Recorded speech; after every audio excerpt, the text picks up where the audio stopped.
Assalamualaikum warahmatullahi wabarakatuh. Semangat pagi dan salam sehat buat kita semua. Anak-anakku semua, kita bertemu lagi di video pembelajaran yang ketiga. Di sini kita masih akan membahas tentang teks berita. Kemarin kita sudah belajar tentang pengertian teks berita, jenis-jenis teks berita, serta ciri-ciri teks berita. Dan juga kita sudah belajar membuat simpulan dan tanggapan dan menentukan adik simba dalam sebuah berita. Di video yang ketiga ini, kita akan belajar tentang struktur dan kebahasaan teks berita. Tapi sebelum kita masuk ke pembahasan, mari kita awali dengan berdoa. Berdoa sesuai agama dan keyakinan masing-masing. Berdoa dimulai. Berdoa selesai.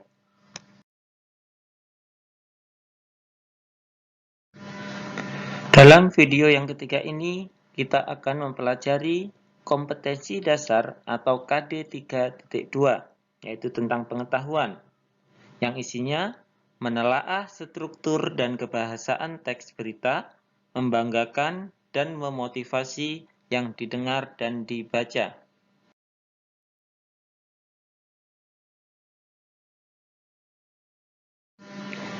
Sedangkan tujuan pembelajarannya, setelah kita mempelajari tentang struktur dan kebahasaan teks berita, diharapkan siswa dapat menemukan struktur teks berita dan siswa dapat menelaah kebahasaan teks berita.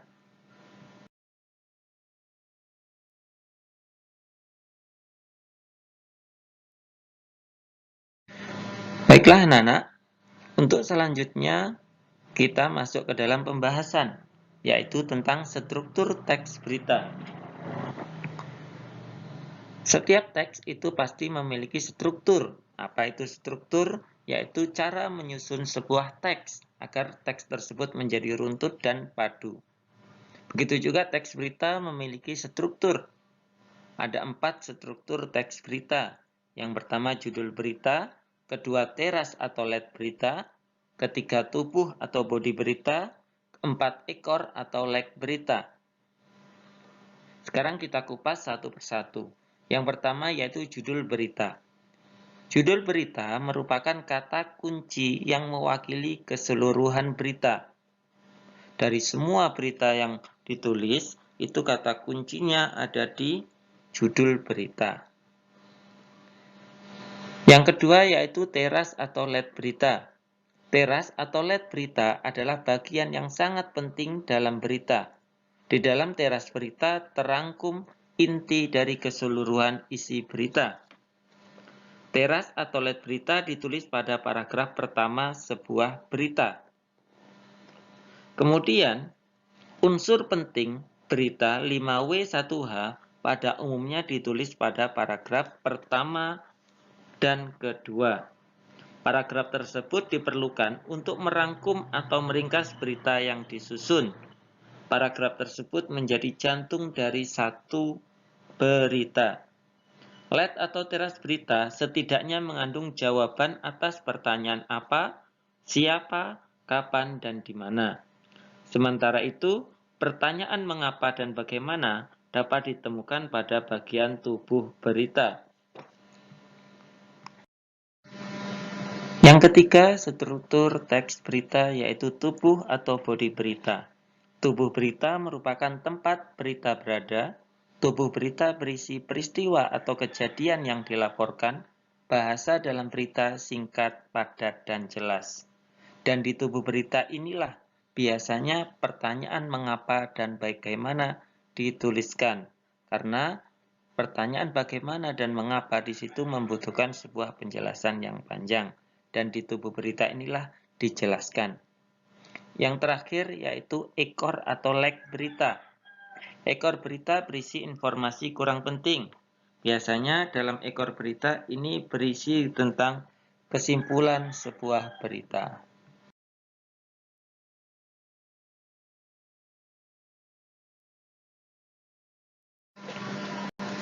Dengan struktur penyajian itulah susunan informasi dalam suatu berita tersaji dalam bentuk piramida terbalik, yaitu segi kepentingan informasi semakin ke bawah semakin berkurang.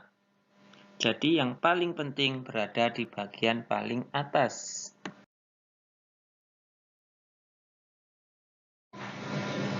Anak-anak semua, coba perhatikan di sini Bapak tampilkan sebuah contoh cara memasukkan struktur ke dalam teks berita. Yang pertama ada judul berita, di situ judulnya yaitu 3 atlet ASEAN Para Games berbagi motivasi. Kemudian ada teras berita. Teras berita ini selalu berada di awal paragraf. Kemudian dilanjut dengan tubuh berita dan diakhiri dengan ekor berita.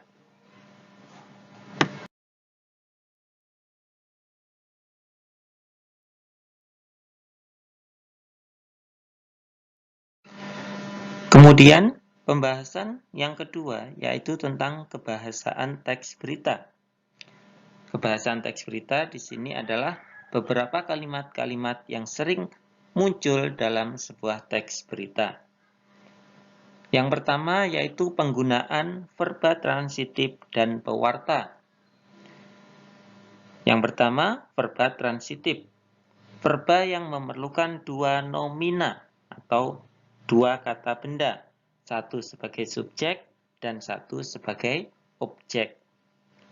Sebuah contoh verba transitif yaitu Sheila mengunjungi SMPN 1 Sangatta Selatan.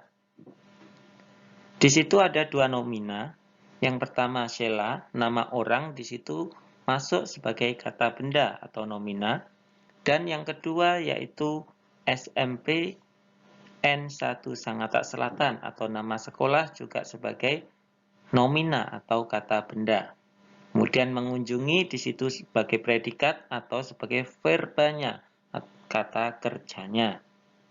Yang kedua yaitu verba pewarta. Kata yang digunakan untuk mengidentifikasi suatu percakapan.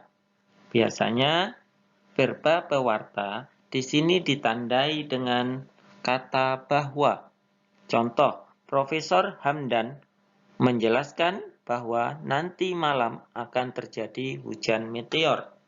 Jadi ciri-ciri dari verba pewarta yaitu ada kata bahwa atau biasanya disebut dengan kalimat tidak langsung.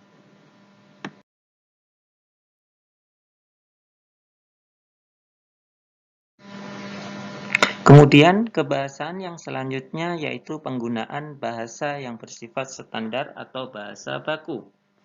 Penggunaan bahasa yang standar atau baku akan memudahkan pemahaman banyak orang. Penggunaan bahasa baku lebih mudah dipahami oleh masyarakat umum. Bahasa-bahasa yang bersifat populer atau kedaerahan akan dihindari dalam media-media nasional. Bahasa baku yaitu bahasa Indonesia yang sudah sesuai dengan KBBI atau Kamus Besar Bahasa Indonesia. Kemudian yang C yaitu penggunaan kalimat langsung. Dalam teks berita kamu akan menemukan kalimat langsung. Ciri kalimat langsung yaitu ditandai dengan dua tanda petik ganda dan disertai keterangan penyertaan.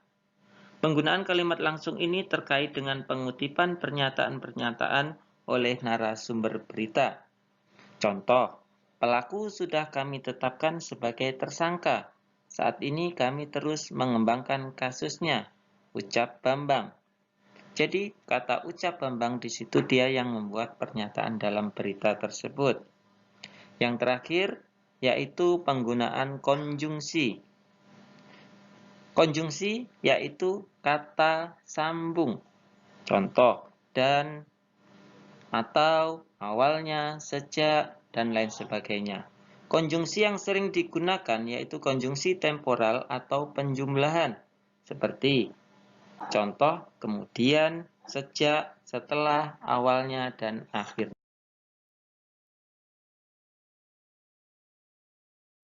Alhamdulillah, untuk pertemuan kita hari ini telah selesai. Kita sudah belajar tentang struktur dan kebahasan teks berita.